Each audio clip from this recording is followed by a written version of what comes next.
And I'm going to go ahead and throw this out there.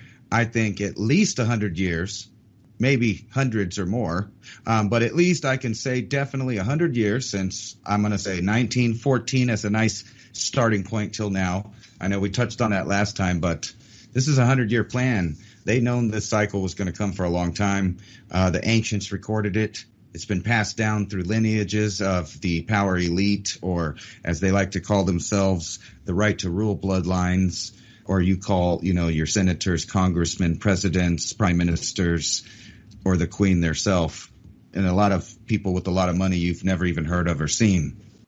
Adapt 2030 Mini Ice Age Conversations covers changes in our climate due to a new and intensifying grand solar minimum.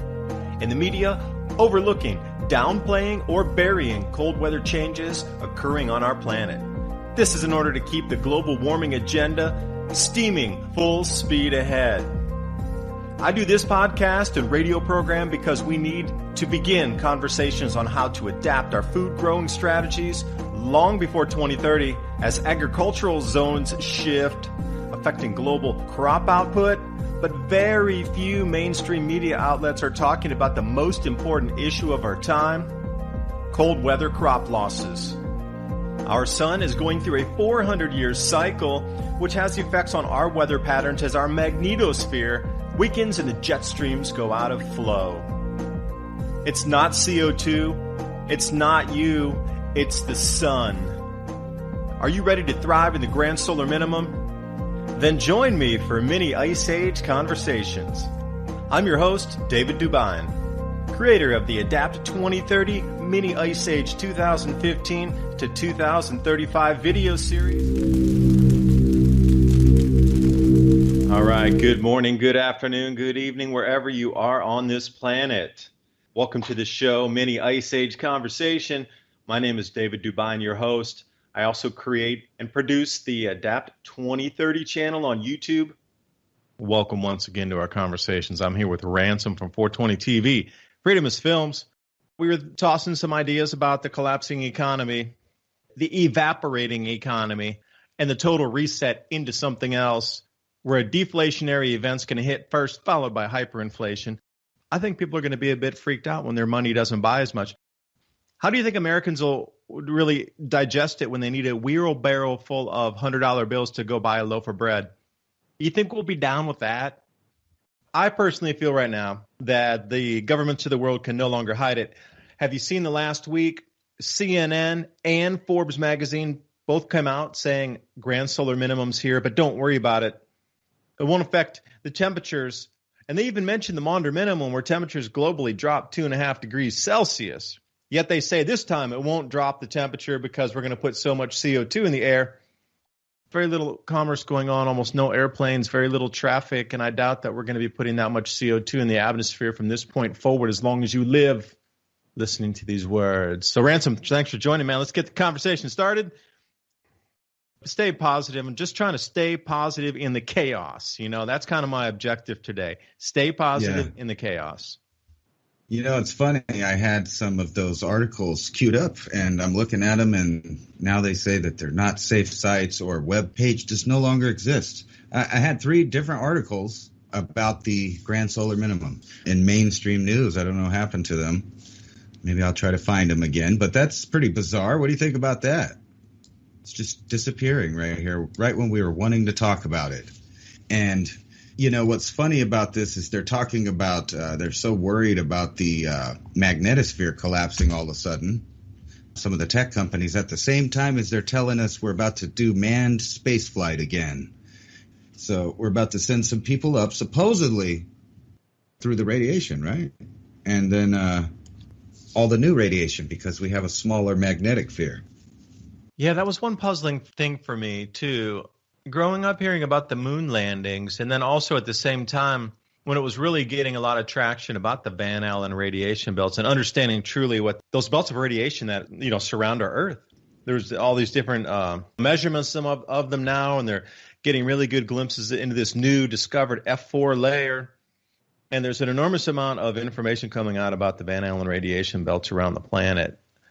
So knowing that we can't get through those as humans and survive, I am curious how they got up to the moon and came back. maybe they were using anti-gravity technology under the guise of a rocket-propelled ship, and then they had larger and thicker lead shielding around the fuselage and capsule. And that everything we saw was smoke and mirrors in terms of the rockets because they already had the anti-gravitics, which had been worked on since the early 1910s with Tesla. And then, we discovered that in Germany, and there was an enormous amount of work on that. So when they came to Dr. Brown, the research and what they'd done even into the 1960s was unbelievably stupendous. What you consider a UFO, that's our own craft, anti-gravitics, that we have been using with anti-gravity technologies, our own earthbound developments, not from space. So maybe they didn't really need the rocket. The rocket was a pretty light show, and it's all been fictitious since then. But I'm wondering how they got through the Van Allen radiation belts. They could definitely do it if they had anti-gravity craft, because it doesn't matter how much lead you put on. You could put 16, 20 feet thick of lead and just zoom right through it. It wouldn't matter. There's a hybrid of two stories. Right. I actually watched a video one time where they were talking about a new design of a capsule that they were going to be trying.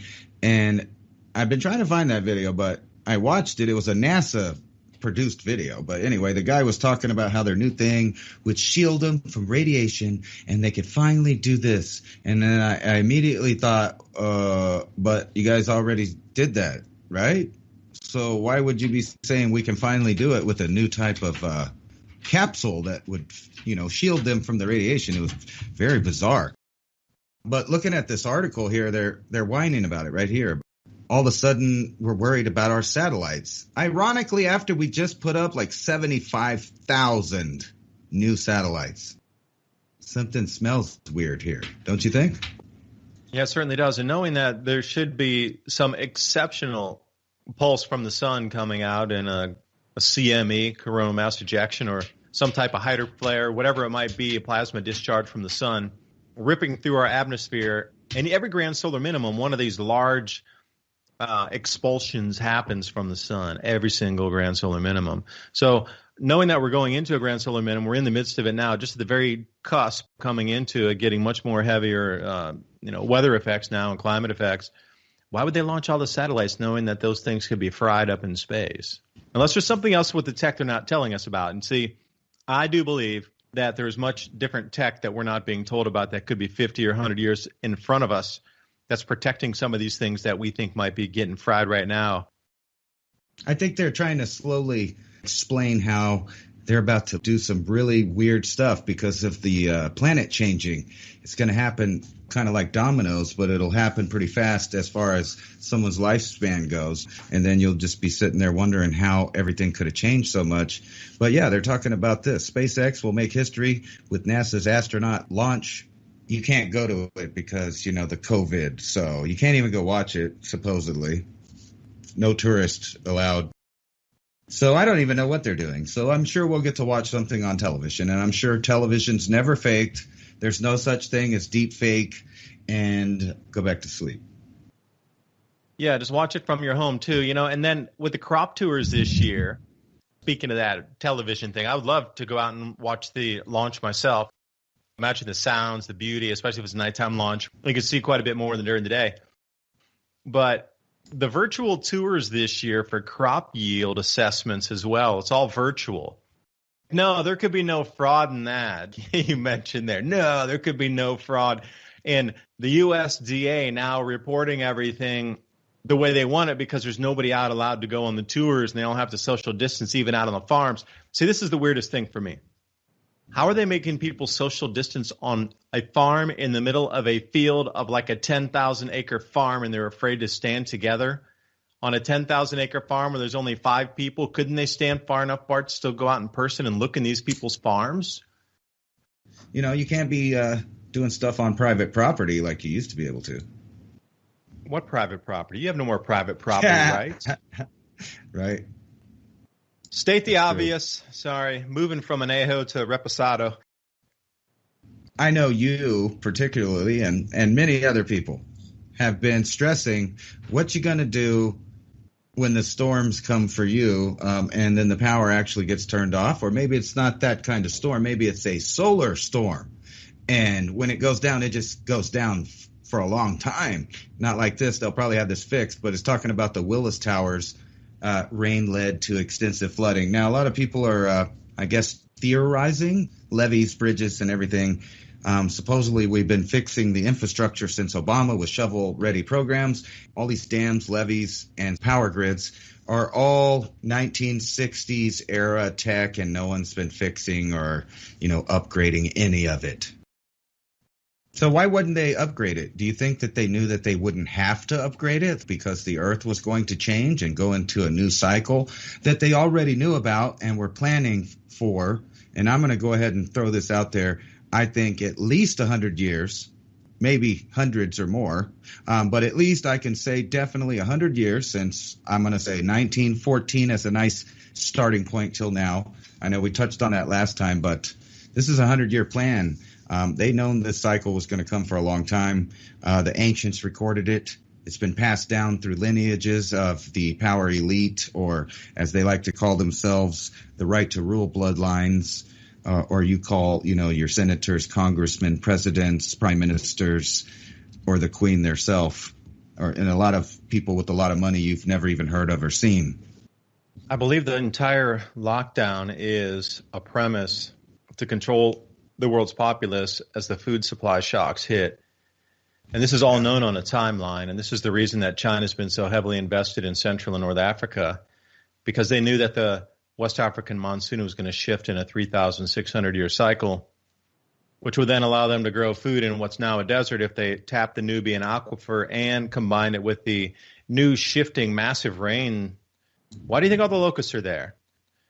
What is it about the rise and falls of civilization? Because we talk about Sumeria and Harappa, 2600 BC, they rose to their apex, and Sumeria even a little further back. They collapsed, lack of water, and now here we are, they're coming back with massive amounts of water again. So these cycles are known, and I'm saying they're known by exactly the same power brokers you're talking about. And now that we've reached 8 billion people, moving forward, there won't be enough food for all of us unless you grow your own, and you need to get off the system as much as you can into growing your own food and having your own protein sources with neighbors or trading partners. The cycles are known, and everything that's happening now is to preemptively control the populace as it spins out of control moving forward. Do they know it?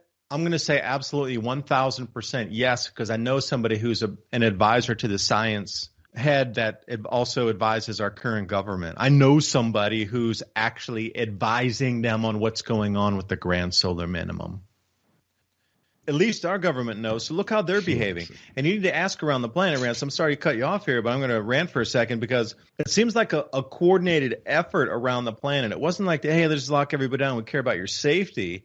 I mean, we wouldn't have wars if people cared about safety. We wouldn't have 8,000 children starving to death in Africa every day if we really cared about humanity.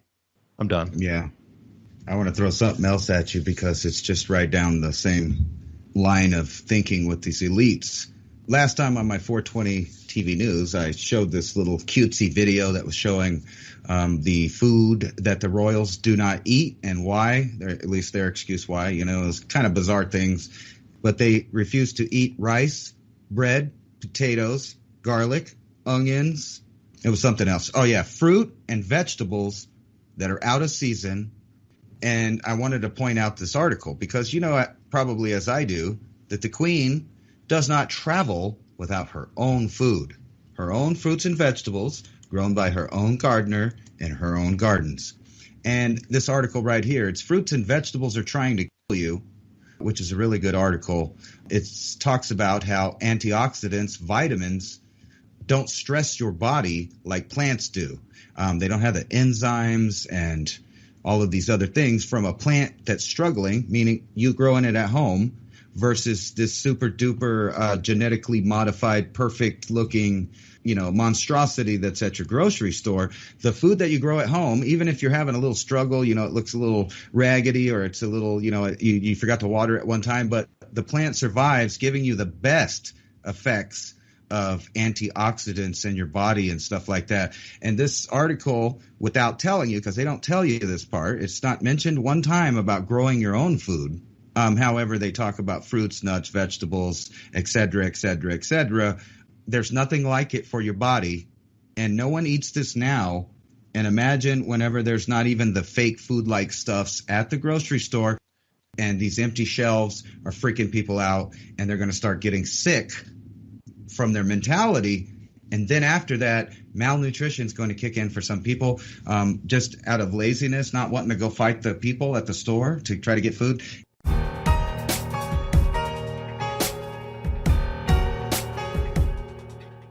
And how prepared are you for the transition into the grand solar minimum? Are you prepared for emergencies? Our friends at My Patriot Supply do have emergency survival food, the 2-week grab-and-go food crate or the 4-week food supply. They also have water filtration and items that you can use yourself to get ready to pack, such as Mylar bags, oxygen packs, things you can use for your own long-term food storage, and a host of different survival items that you might not have thought about in your preparations. Use the Adapt 2030 link in the description box below. And while you're there, take a look at the selection of heirloom seeds, because you are going to have to grow some of your own food moving forward into the Eddy Grand Solar Minimum. Take back your peace of mind by knowing that you're prepared when others might not be.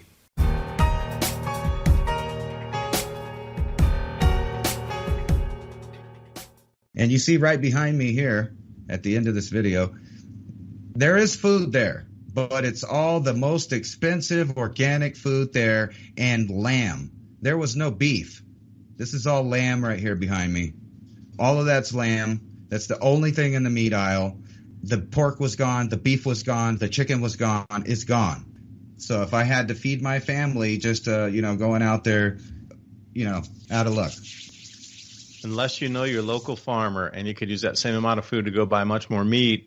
Yeah. USAbeef.org is a suggestion. That'll put you connected right to your local farmer that does sell to the public. Well, if you're going to go to your local farmer, they're going to probably sell you like a 20-pound piece. You'll have to cut it up yourself and store it yourself. Compared to going to the supermarket, you're going to get at least 3 times more, at least double safely, possibly triple the times more of the amount of meat that you would get for the same price. And goat and lamb, quite tasty, but they're also giving milk that you can then either drink, which is very close. They say goat milk is the closest you can get to human. A cow's way out there. It's got like 20 times more fat than we need as a human. Goat's milk can also be turned into yogurt. It's got a lot of uses. Sheep themselves, you can eat sheep. Who's ever thinking about smaller animals as well? Yeah. When you have a pond around you can stock that thing up, get the frogs, the turtles, the fish in there, get a little aquatic water system. There's other things we can do to get protein sources, Cricket farming, so then you can feed your chickens or feed quail. Like, who's thinking about quail or guinea pigs, Like guinea pigs, there's different sizes of them. And I know one guy who was raising guinea pigs. He got this one variety from South America. It was quite big. It was like a full 3-4 pound. Not like the little ones that you see for a kid. They would take it in for a kindergarten show and tell class, little tiny ones. These were pretty big. Like, they were massive, like a big cat or something. But it was a South American variety. I remember specifically telling. I forgot what kind it was. And then kinder goat. There's all kind of other meat solutions. You're going to really have to start thinking out of the box. Seriously, way outside the box to provide protein sources for yourself. Maybe learn how to do some chickens. And again, I was making the joke last week of, if you know somebody who can fix the vocal cords of a rooster like we do, we fix dogs so they can't bark all the time. Whoever wires that surgery down to fix the throat of a rooster so it doesn't crow so you could use it in a neighborhood is going to be a multimillionaire. Yeah. Most cities and municipalities, however, have laws about not having the fowl or pigs or anything that could feed you. Mine is like one of those little pot-bellied pigs, the really small kind that, it can be considered pets. However, you were talking about small things. If you guys want to hear something trippy, this is factual to the best of our knowledge historically in archaeology. A long time ago, there was a Solutrean people, and they had a big 2-sided revolutionary technology of a double-sided spear end. And it was flint-napped, really sharp on both sides. Now, you can fast forward, and I'm not even making the connection to Clovis, man. You can if you want to. There's a lot of theories that it is connected 1,000 years removed or whatever. But the next revolution in technology, they got a little flute on there so that they could put the shaft on it better. That happens. And then what do we see? What do we see happen? All of the megafauna species pretty much disappear at this time period. The Earth is going through changes.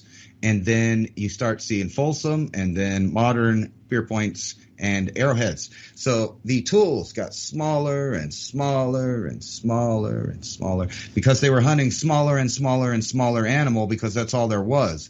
Now, you fast forward to now, all there is smaller animals, except for there's I don't know how many more billions of people on the earth now that are going to try to resort to hunting. There's going to be another mass extinction. And this is just a prophecy of my own, another mass extinction caused by hungry people, followed by human beings burning down their own civilization. And I think all of this is going to happen before any of the weather changes dramatically or the earth changes dramatically. Think about really small. You may be having to hunt cockroaches and moths, grasshoppers, locusts, and other things, but beware, they're full of bacteria, and so you would have to process that and all this other stuff. It's a scary world. Cricket and grasshopper protein is what they're pushing in the new bags. There's like Beyond Meat and thing. Yeah. It would make sense, though, if now you got to think about it like this. Maybe it's a little too woo-woo, but I'm going to throw it out here. Powers that be have been feeding us this whole thing about CO2 global warming for 40-plus years. And now we're coming into a point where that's going to be totally disproven. We're going to know and already have seen trickles through the mainstream media, drip feeding that the sun's driving the climate, and it's going to get super wacky very quick, and it's going to disturb crop growing, which it already is. You know, you're seeing it both hemispheres. It's now becoming very apparent. And you as a government that have been misleading people for 40 years, would you allow the populace to go into a food shortage and then say, oh, we forgot to warn you, or we didn't really quite get the science right, and it was really the sun driving everything? Or do you think they would collapse the show first so they're too busy trying to stay alive than point a finger and get a pitchfork and the tar and feathers out for the scientists that got all the grant funding during the CO2 heyday? That's my whole thing is the deflection's coming now. The crash is purposely orchestrated. It's definitely an agenda to get you to look left while you should be looking right. And it's all to deflect from their, shall we say, half-truths, so you don't want them at the end of a rope while your kids are starving. No, I was trying to say that I wasn't linking this article. I was showing them to the fires. However, it is a solar-based energy beam back down to the Earth. But I was pointing it out because it shows that NASA, they sent up the X-37B with their, prototype test. They're calling it a space-based solar power orbital endless power supply, which is what? The sun. Now, the question is why all of a sudden are they super hardcore about let's use some solar panels now? But this is supposed to be going to low Earth orbit, and it talks about beaming power back down to the planet, inexhaustible. They don't really want you and every person at your household to be growing your own food, 1, 2, producing your own power so that you don't have to go to a job, and then all a human being would have to worry about is gathering water. How peaceful would that be? But that's just, dream world. Well, unless you look back at some of the patents from Nikola Tesla and notice that you can use magnets to push off of each other to make two disks spin in different directions, and those spinning disks can then move a rod that can be connected to a belt and then charge an alternator. It baffles me why through the last couple hundred years, well, I'm not going to say a couple hundred, I'm going to say solidly the last 50, we understood the tech enough where everybody had a magnet when you were a kid playing in class and you tried to push them together and they sprung apart out of your fingers and it was super fun. And you put them on the table and they kept pushing each other further and further away. What is that? Why are we not using magnetic motors? And why do we need to go to the ridiculous lengths of putting more satellites and more whatever junk in the skies to now harvest energy to beam it back to the Earth's surface here when we could just use magnetic propulsion for everything to drive clean energy where we wouldn't even need to launch one space rocket up there because that would be a moot point. You wouldn't need to launch the junk into space anyway because we would be creating our own power at your own home. I'm so into it is because I went to Nikola Tesla's laboratory when I was in Zagreb in Croatia. And I saw these 16 devices that work with my own eyes and touched them with my hands and even got in the Faraday cage. Seeing this tech, and the person I was with, I was explaining all this stuff about Tesla before we went in there, and she was like, "No, there's no free power. What do you mean? With all the governments would use it." Okay, I'll go with you because it sounds interesting. Plus, there's like a cool flight museum and some other stuff next door. I tell you what, by the time she left out of there, she's like, "Oh my, why are no governments using all this stuff?" I was like, welcome to my world, Right. And it makes me laugh. You just look at this headline, and it's funny. It says satellites and spacecraft malfunction as Earth's magnetic field mysteriously weakens. It's mysterious, David. And not only that, you see this and kind of what he was talking about? Imagine if you had a craft on magnetics, you could ride one of these field lines right out into space. It's like flying into space on a magna rail, man.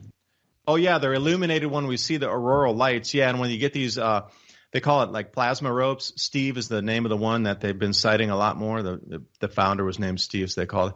But you can see these plasma ropes really heavily now on the magnetic field lines. They're not creating magnetic field lines, so please understand that.